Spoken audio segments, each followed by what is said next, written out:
Hello, Ray Lee of Speedboat Magazine here with another episode of the Boats and Bros podcast. And as always, I'm here with my bro, Myrick Coil. And today we have world champion offshore racer, Willy Cabeza from GC Racing. How you doing, Willy?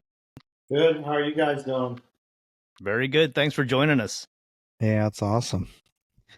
Yeah, so saw your name in the offshore news over the past couple weeks saying that you're getting into the Class 1 racing. Yes. That started last year, right after the Worlds. We're talking to Randy, and we're like, hey,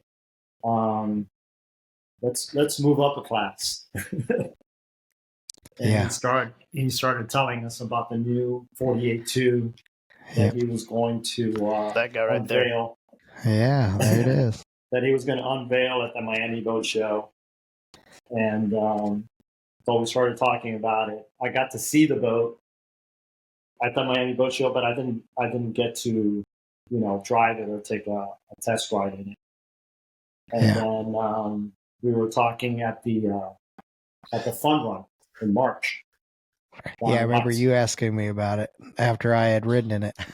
and that's why I asked you. I go, what do you think? Because I know that you guys had your Class 1 boat that you just got last year, so that's why I was asking you.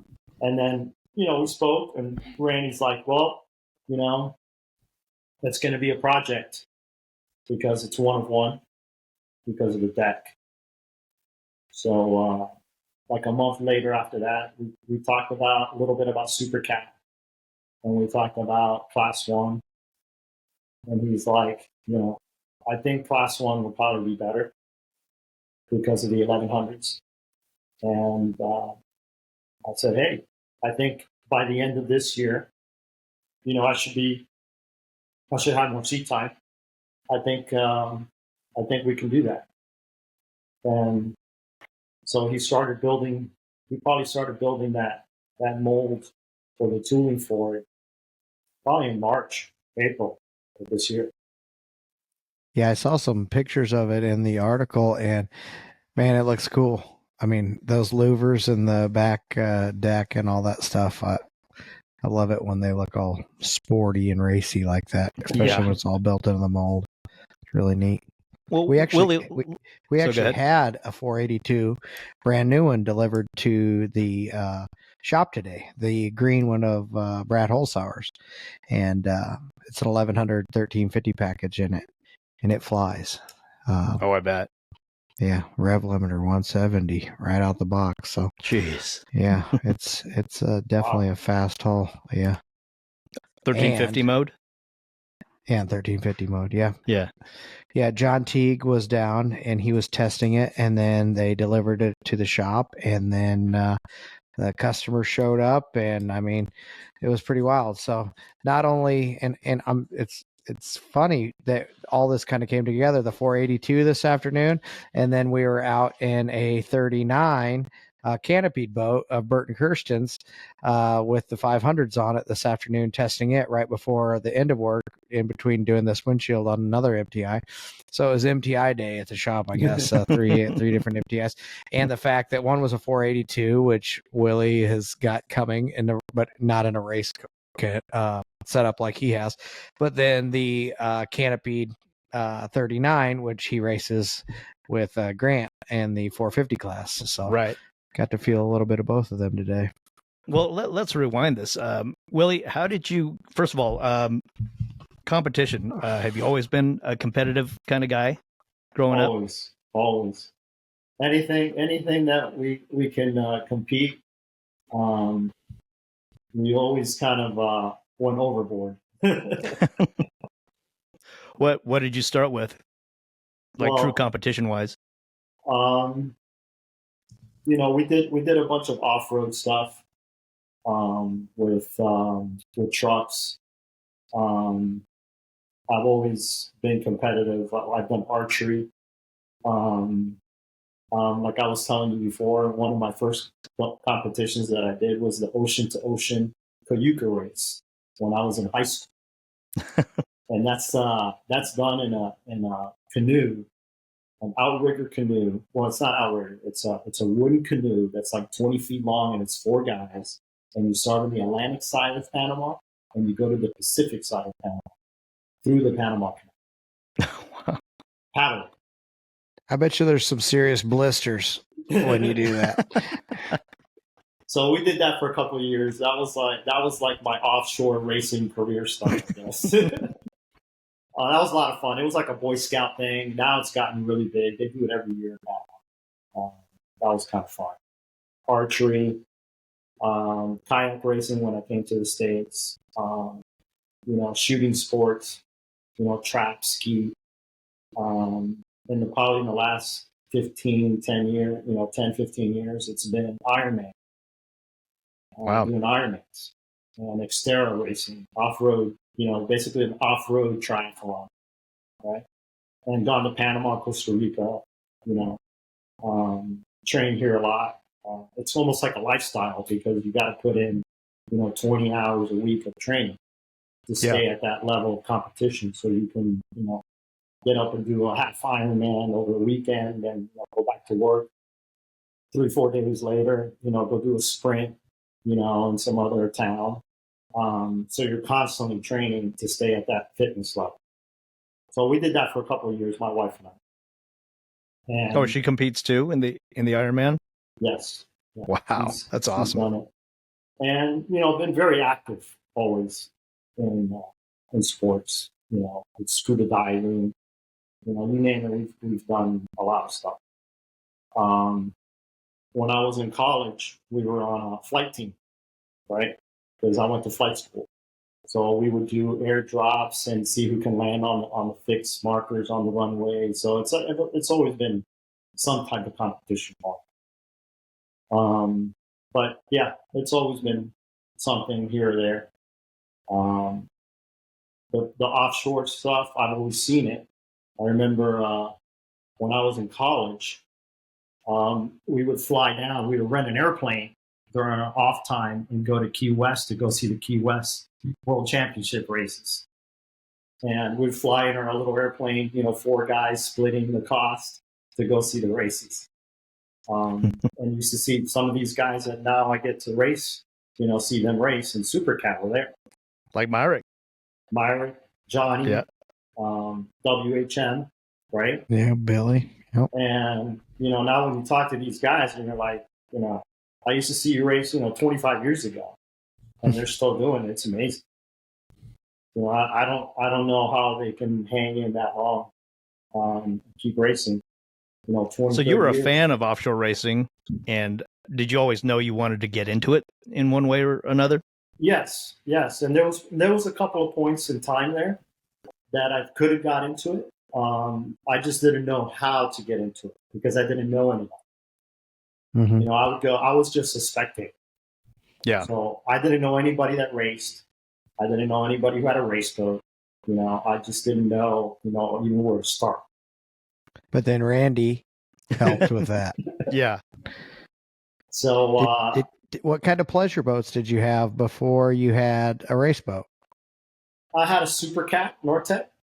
Okay. I've had a Baja Boss. I've had a 42 Lightning.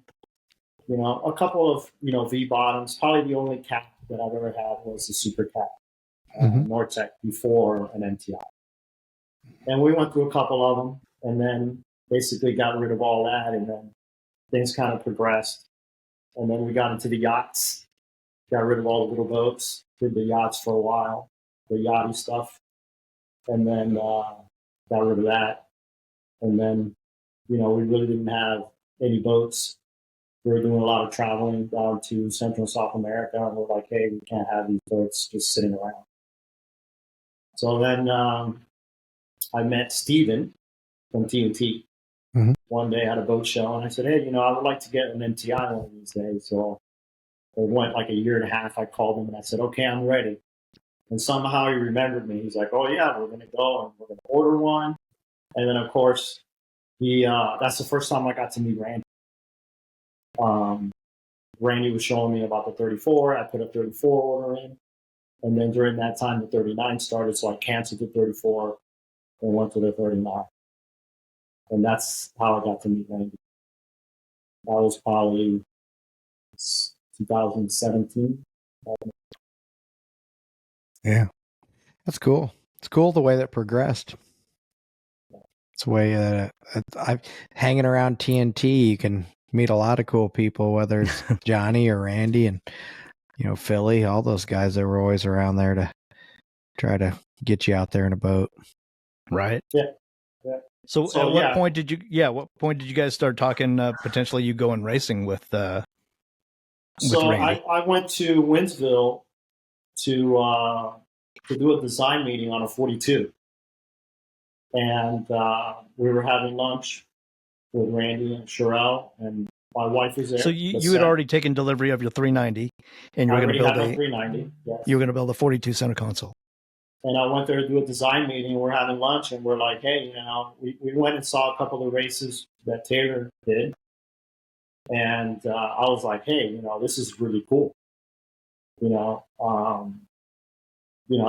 I told Randy, I said, I've always wanted to do it, or I didn't have the time, or I didn't have the money, right? And he's like, so we're there racing already. So to add another boat, that's a possibility. Yeah. So, of course, my wife was like, you're going to do what? You're going to go boat racing? Yeah. I don't know if we should do this. So that was during lunch, right? And Randy's like, well, we'll talk about more of this at dinner. So I got a chance to grab her, and we went back and finished off what we had to do at MTI and went to the hotel. And I told her, look, I don't think we're going to get I'm not going to get another opportunity to do boat racing if it's not now with what we have with Randy. And she's like, all right, let's give it a go for a year. So famous last words. Right. So she's like, all right, let's go ahead and do it for a year. So at dinner, I told Randy, I said, hey, we're going boat racing. And he's like, I'm going to build your boat. We'll be ready. I forgot the timeline, but he's like, I'll have it there for St. Pete. Right. So he started, building the boat. Then we started working on how the team was going to be put together. And he's like, so what do you want to do? I go, well, I don't know what to do. You basically have to do the whole thing. And he's like, okay, I'm going to get you a throttle man. You need to start getting some seat time. You got to learn how to turn the boat. You got to learn this. You got to learn that. So he goes, a lot of that you're going to have to do yourself. So he says, let me get you a throttle man. So he talked to Gary. Gary Ballou. And Gary at that time had his Victory. The one that said FJ propeller on the side, but now it's Coil's boat. Mm-hmm. And I told Gary, we met up and, hey, Gary, we're going to race this 450 boat. And Gary was great. He's like, okay, your boat's not ready, but we need to get some time. And we need to get you, in a race boat. So he would take the boat down to Key Largo, and we put it in the marina there, and we would put out buoys, and we'd go out a couple hours, just, doing laps, left, right, going in at 70, going in at 80, going in at 90, and just getting to drive a race boat. And we did that a couple of times, like once a month until the boat came out in St. Pete. Did you feel comfortable doing it right away? Do you feel like you got the hang of it fairly quickly? In those drills, anyway. And it was, it was different because it's not a car. Like everybody says, the boat, the car. You drive your car to work every day.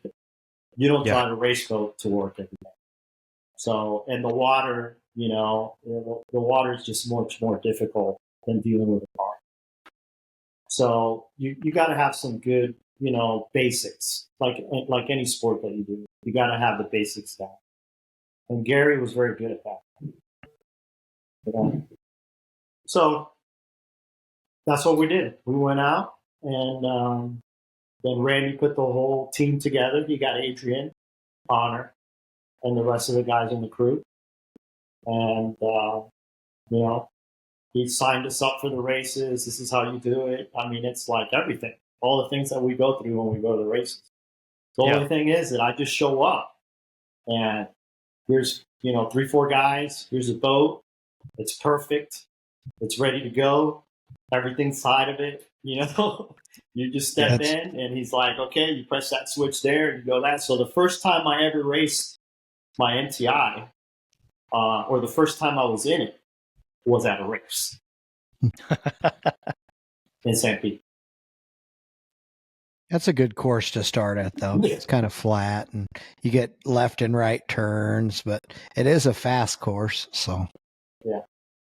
So it was amazing that first race, And Gary, it was Gary's first time in the boat, and it was my first time in the boat. So we're like, all right, let's go. We didn't really get to test a lot.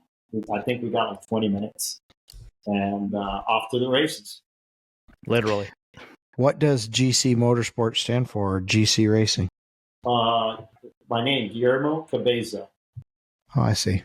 So Willie's much easier than Guillermo, I guess. for everybody. For everybody. I see. For everybody. See, I learned something. So then we got in the boat, and we'd go and test and Lake X and test, and you know how it is, Myrick. Willie, your first race, was there two of you and Taylor, or was Randy Keys on the course as well? It was with Randy Keys. So there's three of the 450. There was three of us. Nice. I remember that race. Billy and Randy put it up on its side right at the end of the race, like trying to catch Johnny and Taylor. One or the other, but you guys came in second. Close. Willie? Well, we came in third out of three. Oh, yeah. Which you finished, though. Yeah. Yes, we did finish. Yeah. That's something that you have to do in boat racing. It's not just. It's not that you just that you placed, but that you actually finished, because it's tough. There's attrition out there. 70 miles, 60 miles, a long time around all those buoys. Yeah. So we just went out there, and I said, look, as long there's a couple of things that we have to do today. First, we got to finish, and don't get lapped, and don't flip the boat. If we could do those three things, we accomplished today. Yeah, that's something that you can just put up there for every race. As long as we do this every race, we'll be all right. We're going to be fine. Sometimes that doesn't always happen. No, it doesn't. Willie, you were telling me that your first race boat, didn't you overbuild it? Yes. So like I said before, we're going to do a race boat, so it's a race pleasure boat. So I'm like, well, if this year doesn't go well, we're going to pleasure this boat. Mm-hmm. So it was built with everything. I'm talking stairs, full air conditioning, not the battery operated one. I'm talking like the full real deal air conditioning. Yeah, sea strainers and all that stuff. Yeah. You gotta stay cool. By the way, I know exactly how much that weighs. 380 pounds. That's funny. So because it's sitting on a pallet in your garage. Yeah. Yes, it's in storage. So I had a ladder, it had navigation lights, it had a horn. The horn was really good in the milling circle, by the way. Yeah. But, get out of my way, Taylor. It had seats in the back. It had air bottles in the back. It's pleasurable. Yeah. So it went on a diet after you got serious. Yes. But it took a while. The guys were very good about it, because we weren't that competitive. We would, kind of get going, and the boat was heavy, and the guys would never complain to me. And then as we started racing, they're like, hey, by the way, you think we can take that ladder off?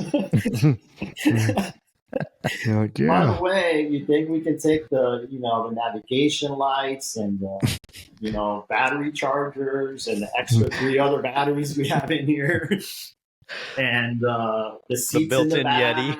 back. Yeah. Yeah. So yeah, it went on a diet. It's been going on a diet ever since. Now it's now it's a race boat. Just Now it's a race boat. race only, no pleasure. Just race. Yeah, that's right. We've taken everything out of it that we can. The first time that it's funny the way that it worked. The first time that I had taken Tyler and he had bought a 388 because I'd always tell him that's what he needs for Super Cat, and he finally got it, and it shows up and it's the old steel boat, and it had a belt driven air conditioner on the drive shaft. And I was like, oh man, that needs to get out of here. I mean, we could save all this weight.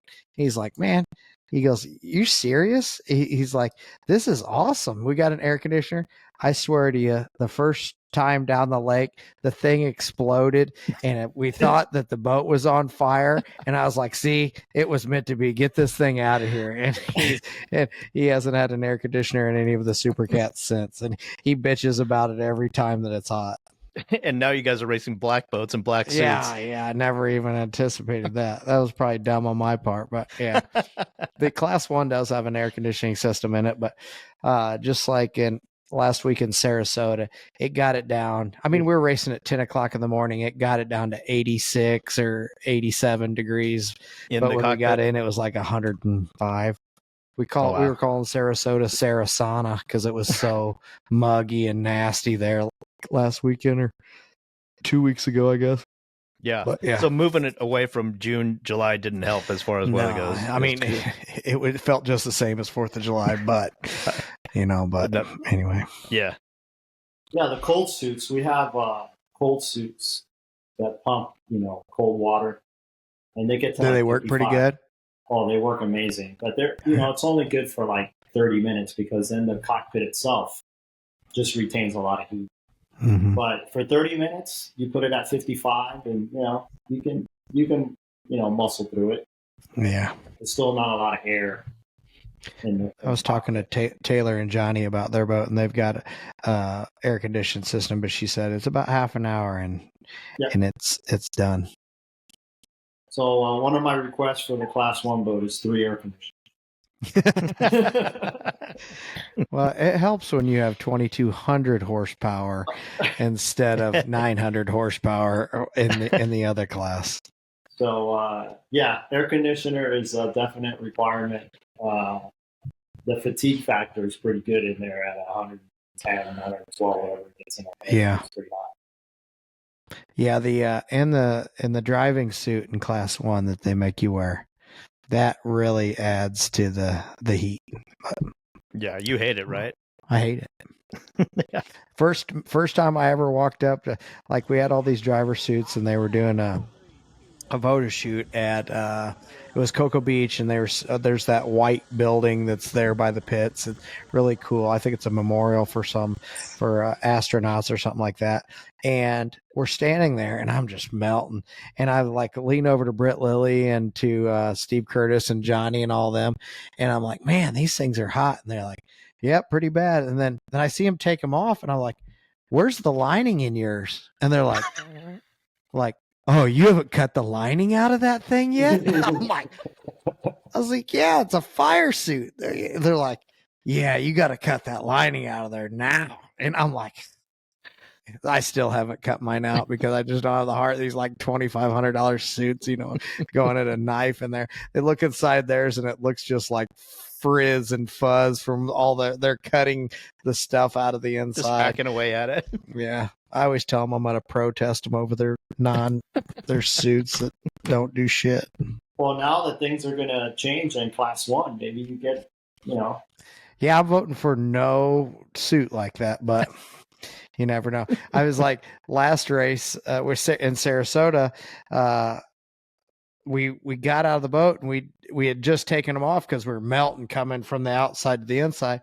We got out of the boat and got on there and they were interviewing us. It was for after time trials, and we get a call like, you guys are supposed to have your suits on. We're like, you're your divers, one of the emergency people actually had a heat stroke out on the boat, and I was like, we're in suits inside the boats, you know. It's like, come on, give a guy a break. We took it off on our way in. It's like 2 or 3 miles to get in here. So anyway, Yeah, it's a long idle. yeah, but I get it. I think it looks professional, but it sucks to wear. Yeah, without an AC, I don't know how you guys. Well, Yeah, it's just a lot. You have the suit and you have a life jacket on. yeah. I call it my snowsuit. That's what I call it. Every time I put it on, I'm like putting on my snowsuit to get in the boat. He makes snow angels in the sand. Mm-hmm. A little round one. wouldn't be much of an angel. Be more like we're like a snowman. Right. Oh God! All right, so Willie, you raced a couple years with Gary in the 450 class to varying degrees of success, right? Yes. Then what happened? You know, we raced. You know, I raced with Gary.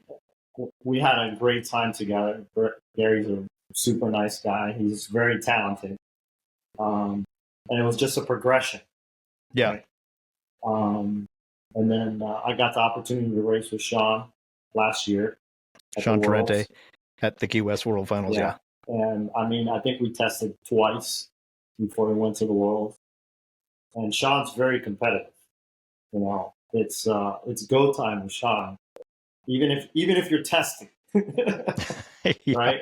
So you know, Shaun's really good with the telemetry, right? Which we really didn't have, you know, a big grasp of that. So that was like my first taste of, you know, the whole computer telemetry. Even though we had telemetry already in the boat, but it really wasn't used 100% until Shaun showed up, and I was like, okay, so that's what all that stuff does. Right? And that's why he's carrying around that little laptop all the time. Yeah, and I always make fun of him. I always tell him I'm going to steal that thing from him.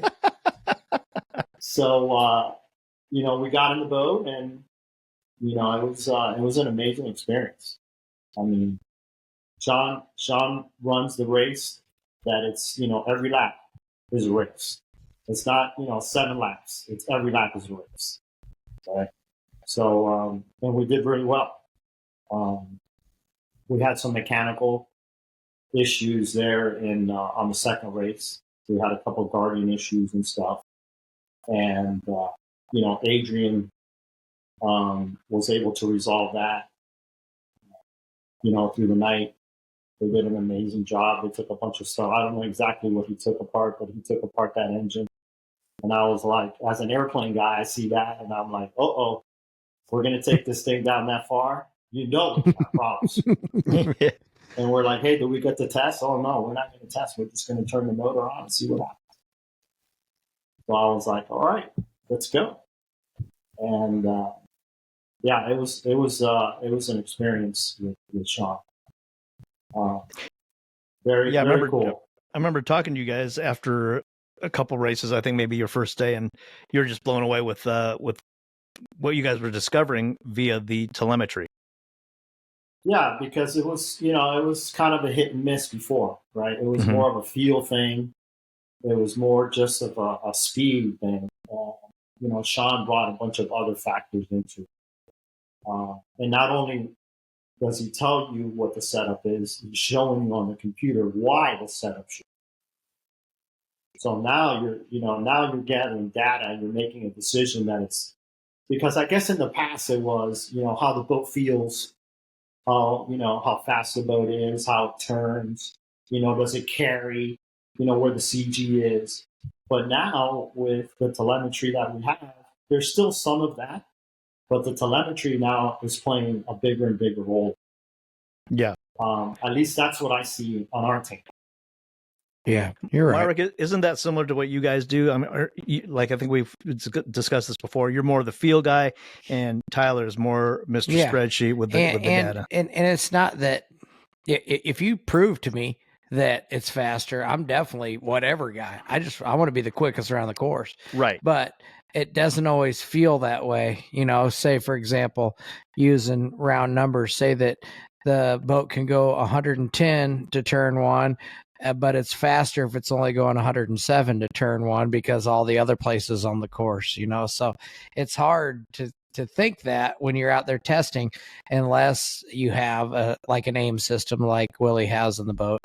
And then I've even been told we don't have aim system. We have Motec and the Super Cat along with Race Pack G2X, which is very antiquated compared to the Motec.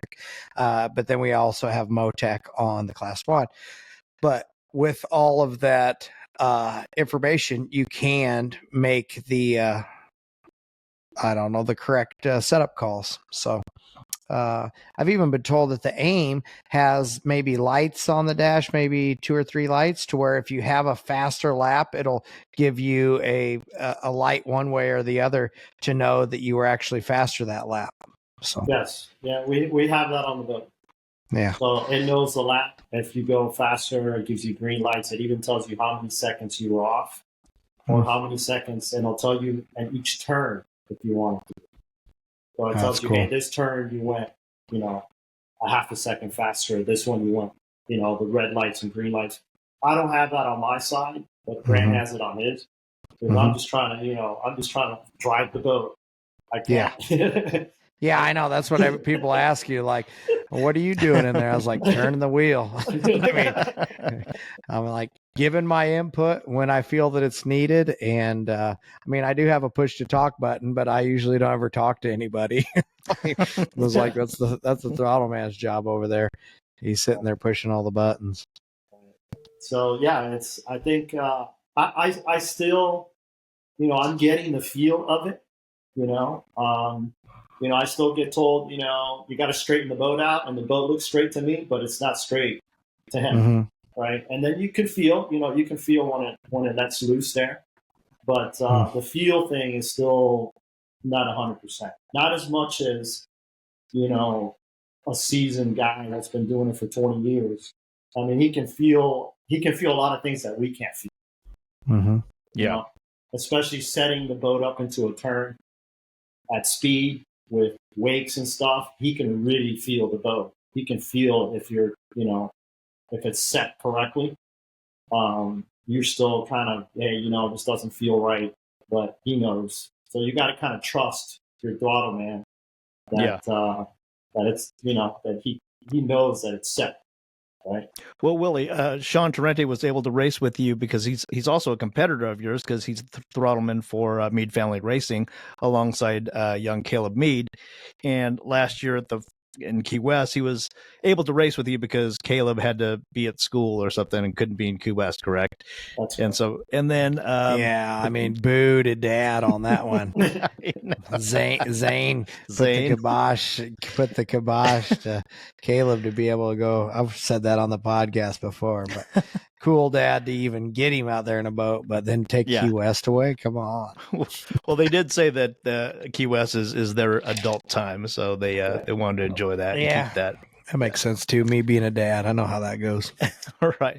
So tell us, racing alongside Shaun led you ultimately at the end of the weekend to take first place and your first world championship. What did that feel like?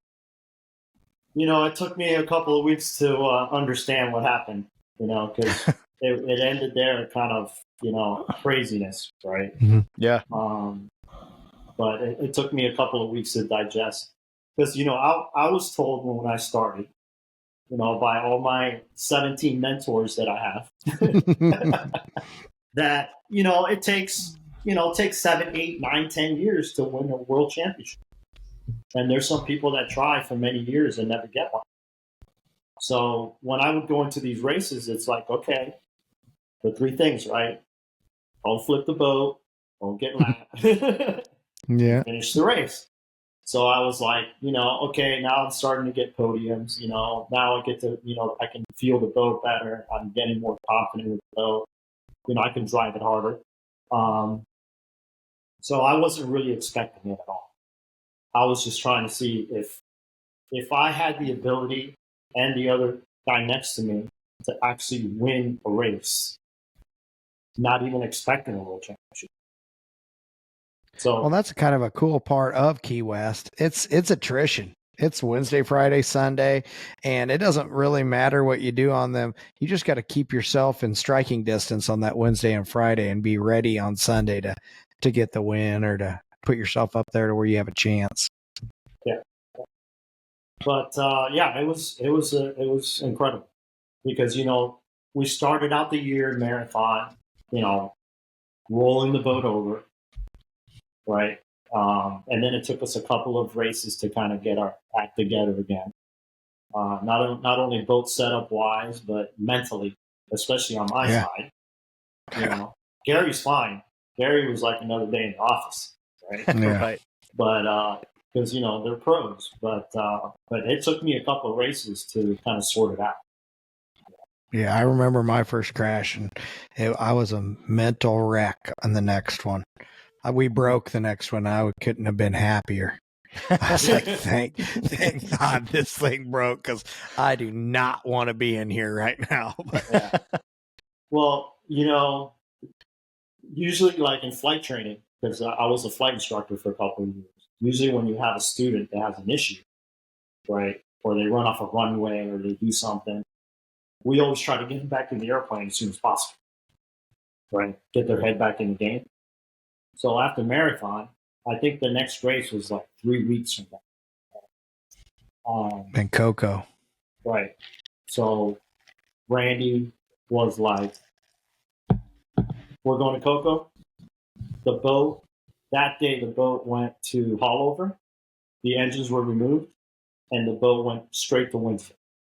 So within 48 hours, the boat was in Winfield. And we got the boat back, ready to race 3 weeks later. It's awesome. He's like, you're getting in that boat, even if you're just going to go out and do laps, but you're getting in the boat. Yeah, I was standing at that crane when they pulled the boat out of the water after your accident. And I mean, other than everything being wet, structurally, it looked unbelievable. And that's what Randy has always had such a strong feeling about his boats being safe, especially the cockpit structure and everything in the 39s and the 450 class, and in the class ones and stuff like that. But yeah, so I was standing there, and it was, you would, other than it was full of water, you wouldn't have known that it was crashed. So yeah, well, when I remember getting out of the boat, turning off the power, right, and there was probably 3 inches of water inside the boat. But of course, after it gets dragged around for a couple of miles, flipped around, there's going to be more water and stuff like that. So it was a full re-rig. The whole boat, 100%. You know, we started like, well, you know, should we do this? Should we do that? And I was like, no. We got to re-rig the whole entire boat because I don't want the guys to be chasing electrical issues, you know, for the rest of the season. So that's what we did. But yeah, it took, we went to Lake X, we dialed the boat in, but we were still having problems with the boat. But 2 or 3 races after that, we were good. What did it feel like to you when you realized you were going over and this was your boat? I mean, was it slow motion? You're like all these thoughts going through your head, and when you know you're going over? It was slow motion. Yeah. The dunker was more violent than the roll that we did. Really? Yeah, I can see clearly through the windshield as it went over. And what happened? It was, you know, we took a turn to the inside. I think it was Hank, and then, you know, a couple hundred yards later, then he went over. Blew it over. Yeah. Yeah, he blew it over, and I tried to take a turn to the inside of him, and he overturned. So I had to get out of the way, or else we were going to hit. Yeah. And I got in his, you know, in his wake, and we went over. And it was also, you know, blowing 30 miles an hour, which didn't help at all. Yeah, which everybody said was an oddity for that time of year and in that location and everything where we were and on the inside at Marathon. So, you know, it was a good learning experience. You know, yeah, it was the most expensive turn I've ever done in my life. Yeah, I can't imagine. But you know, the year turned out well. after we went, and it turned out well with Shaun. We were super happy. The girls were always like, hey, Dad, what's going on here? We're not winning, because, they're used to winning. And, Dad's just trying to figure this out. Right? So it was really good. It was really good. We needed that. How many kids do you have? Three. Yeah. 2 twins in college, 22, both of them. And one's at Embry-Riddle, and the other one's at Duke Medical School. Wow, nice. Congratulations. So got some smart ones. And then we got the little one, Sophia. You've probably seen her running around the pits. Mm-hmm. So the guys call her, she's the big boss. so it's funny to see her mature through the process of traveling with us and going to the boat races. It's really cool. She looks forward to it. So I remember having a conversation with you, Willie, about how boat racing is nice because it's family oriented, because we get to stay at hotels with swimming pools and stuff like that, compared to the off-road racing where you might be staying in a tent or something like that that is not so family friendly. Yeah, in the middle of some desert somewhere at one of the stops, all by yourself and 3 other guys in the dark. Yeah. Sounds way better to be with your family in a nice hotel room. Yeah. Where nobody can see you as you're traveling through the desert in the middle of the night. Yeah, exactly. And you're like, wow, this is supposed to be really cool out here. Yeah, but I can't see it. Right. And nobody sees you. It's got to be crazy. You have to worry about pirates or anything like that, or bad guys? No. But it's lonely out there in the middle of the night. Yeah, I bet. It's lonely out there.